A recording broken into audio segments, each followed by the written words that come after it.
የተወለድኩት ጁላይ 23 1997 ላይ ነው።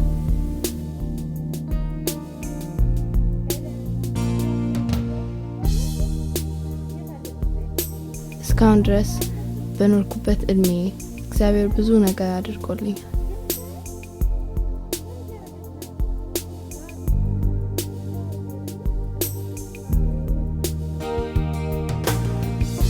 ይህም የሆነልኝ አምላኬ በእኔ ላይ ትልቅ ዓላማ ስላለው ነው ብዬ አምናለሁ።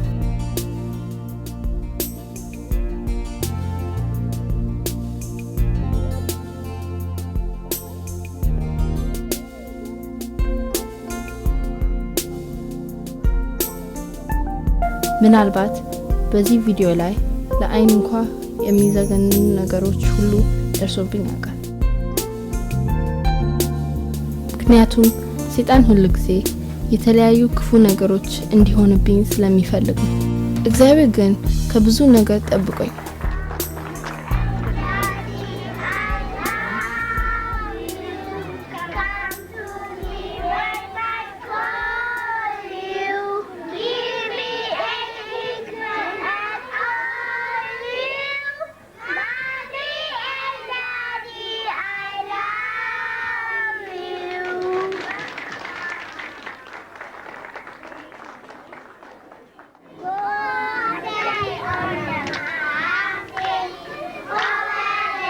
በጣም ደስተኛና ጤነኛ ነበር።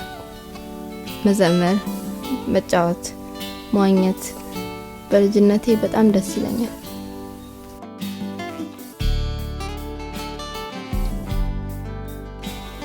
ወላጆቼን እወዳቸዋለሁ።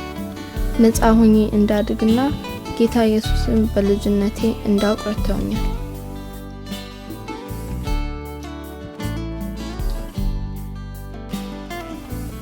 ትንሽ በእድሜ ከፍ እንዳልኩ ብዙ ሳልቆይ በጣም ከፍተኛ የሆነ ችግር ደረሰብኝ።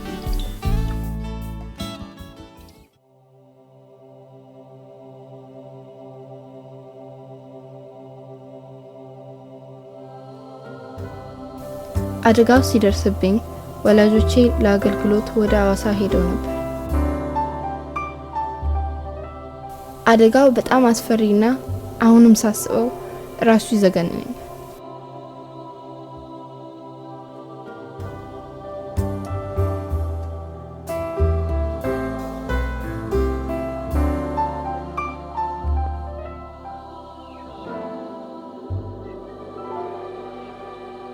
ግን እግዚአብሔር አይኔ እንዳይጠፋ ቅንድቤ እንኳን እንዳይረግፍ በጣም ተጠንቅቆልኛል።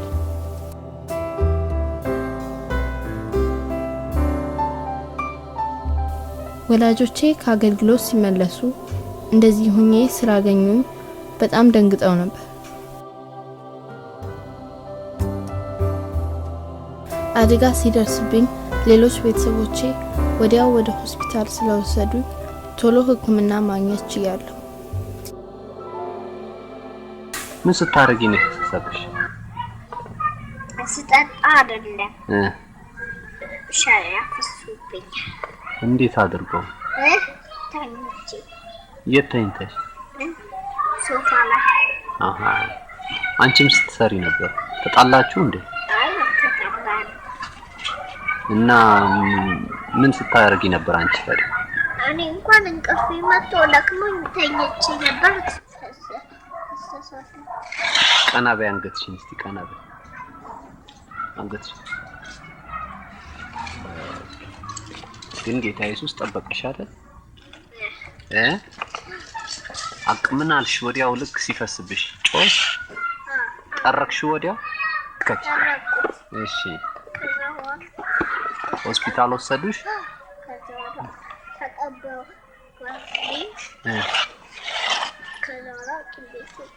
እሺ ሲዳነልኝ አትልኝ። እሺ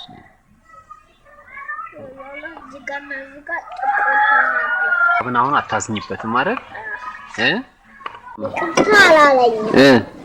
ሶሪ ብቻ ነው ያለው። አዎ ያው ሶሪ ማለት በእንግሊዘኛ ነው ሶሪ ማለት እንጂ በአማርኛ ይቅርታ ማለት ነው።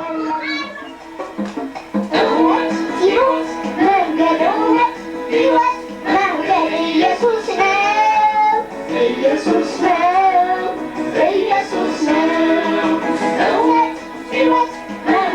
እውነት ሕይወት መንገድ ኢየሱስ ነው ኢየሱስ ነው ኢየሱስ ነው። ፊቴ እየተፈወሰ ሲሄድ መጀመሪያ በጣም መጥቆር ጀምሮ ነበር። ከዛ በኋላ ግን ቀስ በቀስ መልኬ እየተለወጠ ሄደ። ለቤተሰቦቼም የገረማቸው ነገር በአጭር ጊዜ ውስጥ መዳኔ ነበር።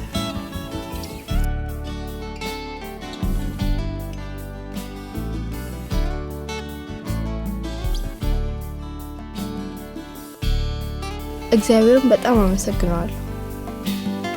ተፈጠርኩኝ ባንተ ጌታዬ ጌታዬ ጌታዬ ተፈጠርኩኝ ባንተ ጌታዬ ጌታዬ ጌታዬ ተሰራሁኝ ባንተ አምላኬ አምላኬ አምላኬ ተሰራሁኝ ባንተ አምላኬ አምላኬ አምላኬ።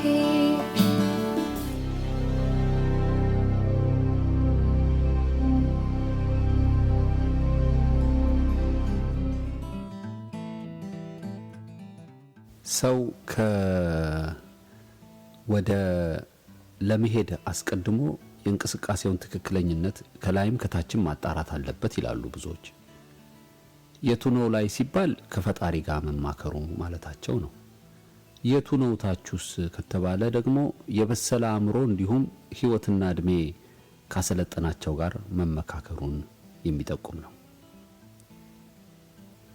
እንግዲህ እግሬን ከክፉ ከልክል ብለን እኛም ከ2 ዓመት በፊት ለልጆቻችን የተገኘላቸውን የትምህርት እድል ከብዙ ጸሎትና ከብዙ ምክር በኋላ ትምህርት ቤቱ ወዳለበት ወደ ተባለው ሀገር ጉዞ ጀመርን።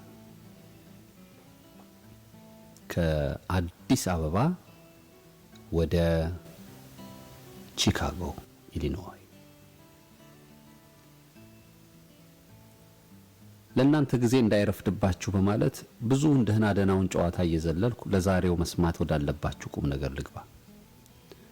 ልጆቻችን በሴንት ቶማስ ትምህርት ቤት ገብተው ትምህርታቸውን መከታተል ገና በጀመሩ ጥቂት በሚባሉ ወራት ውስጥ በሀገሪቱ ባለው ለአዲስ ገቢ ተማሪዎች መደረግ ያለበትን የአጠቃላይ ሕክምና ምርመራ እንዲያካሂዱ ለሁለቱም ልጆቻችን በተገደድንበት ወቅት በፍጹም አስበነው ገምተነው የማናቀው ነገር አሁንም በመጀመሪያዋ ልጃችን በሳሌም ላይ ተከሰተ። በምርመራው ላይ ከልጅነቷ ጀምሮ ሳናቀው አብሯት ያደገውን የጀርባ አጥንት መጣመም ወይም ስኮሎሲስ እንዳለባት ተነገረን። ነገሩ በጣም አስደንጋጭና በፍጹም ያላሰብነው ስለነበር በጣም ድንጋጤ ሆነብን። ይህ ችግር ያለባቸው ሰዎች በይበልጥ እድሜያቸው ከፍ እያለ በመጣ ቁጥር በቁመናቸውና በሰውነታቸው ቅርጽ ላይ በውስጥ የአካል ክፍሎቻቸው ላይ እንዲሁም በስነ ልቦና ላይ ከፍተኛ ተጽዕኖ ከማምጣቱም በላይ ለተለያዩ የጤና ችግሮች ያጋለጣቸዋል። አስደናቂው ነገር ግን ይህንን ሕክምና በቀዶ ጥገና ሕክምና ለማከም ሳሌም በትክክለኛው የእድሜ ደረጃ ላይ መሆኗ አንደኛው ነገር ሲሆን ከዛሬ 4 እና 5 ዓመት በፊት ይህንን ችግር ለማስወገድ የሚጠቀሙበትን የሕክምና ጥበብ ወይም ቴክኖሎጂና አሁን በ2012 የደረሱበት የሕክምና ጥበብ እጅግ መለያየቱ በዚህ ወቅት ለምትፈጽመው ሕክምና በትክክለኛው ሰዓት እግዚአብሔር እንዳመጣት መረዳታችን የእግዚአብሔርን ዓላማ በሚገባ እንድናውቅ ጌታ እንድናስተውል አደረገን። ስለዚህ እኛም ከእግዚአብሔር ሐሳብ ጋር በመስማማት ቀጣዩ የልጃችን የሕክምና ሂደት እንዲሆን ወሰንን። በቃሉ ላይ እንደተጻፈው ስለ ጴጥሮስ በማርቆስ እናት ቤት አጥብቆ ይጸለይ ነበር ተብሎ እንደተጻፈው በቤተ ክርስቲያን አጥብቀን እንጸልይ ነበር። በይበልጥ ሳሌም ለቀዶ ሕክምና ወደ ሆስፒታል ለመግባት 1 ሳምንት ሲቀራት በዛ ሳምንት ውስጥ አብራችሁን በጾምና በጸሎት በጌታ ፊት በቀን 3 ጊዜ በመገናኘት የተጋችሁትን እግዚአብሔር ይባርካችሁ ማለት እንወዳለን።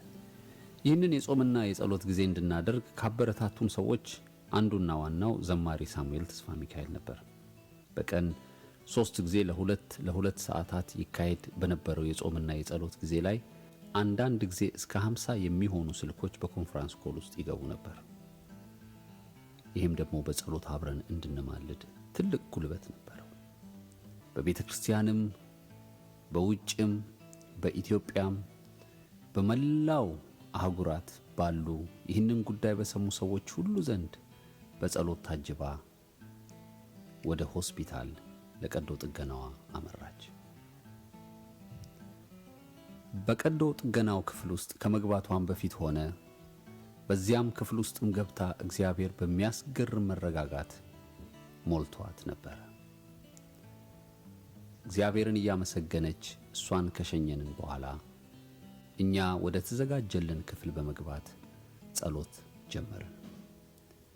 የቀዶ ጥገናው የፈጀው ለ5 ሰዓታት ነበር። 2 ሰዓታት የአነስቴዥያ ሰዓት ሲሆን 3ቱ ግን ቀዶ ጥገናው የሚካሄድበት ነበር። በመቆያ ክፍላችን ሆነን እየዘመርን እየጸለይን እግዚአብሔርን ማመስገን ጀመርን። በዚህ ቀን እግዚአብሔር ሰጥቶን የነበረው ቃል እግዚአብሔር የሰራት ቀን ይህች ናት፣ በእርሷም ደስ ይበለን የሚለውን ቃል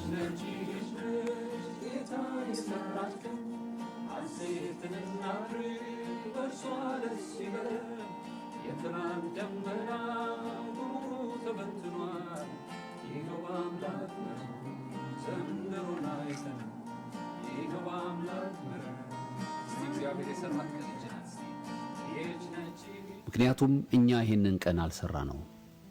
ስለ ልጃችን ህመም አናቅም ነበር። ሰውም ይሄንን ቀን አልሰራውም። እግዚአብሔር ብቻ ነው የሰራው ቀን። በዚህ ቀን ማልቀስ ሳይሆን በዚህ ቀን እግዚአብሔርን ማመስገን ነበር። 3ቱን ሰዓት የቀዶ ጥገናው እየተካሄደ በየማህከሉ ሕክምናውን የሚያከናውነው ሐኪም እየደወለ ባለንበት ክፍል ባለው ስልክ ሪፖርት ያደርግልን ነበር። ከዚያ በኋላ የቀዶ ጥገናው ተጠናቀቀ። ሕክምናውንም ያደረገላት ሐኪም እኛ ያለንበት ክፍል ድረስ መጥቶ በሰላም ሁሉ ነገር መጠናቀቁን አበሰረን። እኛም እግዚአብሔርን አመስግነን ልጃችን ወደ ተኛችበት ክፍል ሄድን። እንደምትመለከቱት በኤክስሬው ላይ ተጣሞ የነበረው አጥንት እግዚአብሔር በእጆቹ አቃናቸው። እግዚአብሔር ለጠቢባን ጥበብን የሚሰጥ የጥበብ ሁሉ ምንጭ እርሱ ነው። ባልጠበቅነውና እጅግ ብዙ ገንዘብ የሚያስከፍለውን ሕክምና እግዚአብሔር በነፃ ልጃችን እንድትታከም አደረገ። ክብሩ ሁሉ ለእግዚአብሔር ይሁን። አሜን።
ሰማያዊ ሚስጥር ለልቤ ተናግረህ ልቤንም ማረከው።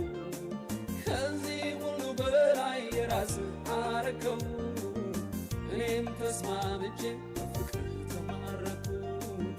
አምላኬ ጌታዬ ምርጫዬ አደረግኩ አንተ ከመረጥከኝ ወዴት እሄዳለሁ ካንተ የበለጠ ምንስ አገኛለሁ ይህን ላረገው በልብህ ላሰብከኝ ላንተ ለአምላኬ ሁሌ እገዛለሁኝ ላንተ ለአምላኬ ሁሌ እገዛለሁኝ ላንተ ለአምላኬ ሁሌ እገዛለሁኝ አድርገህልኛልና ለዘላለም አመሰግንሃለሁ አድርገህልኛልና ለዘላለም አመሰግንሃለሁ አድርገህልኛልና ለዘላለም አመሰግንሃለሁ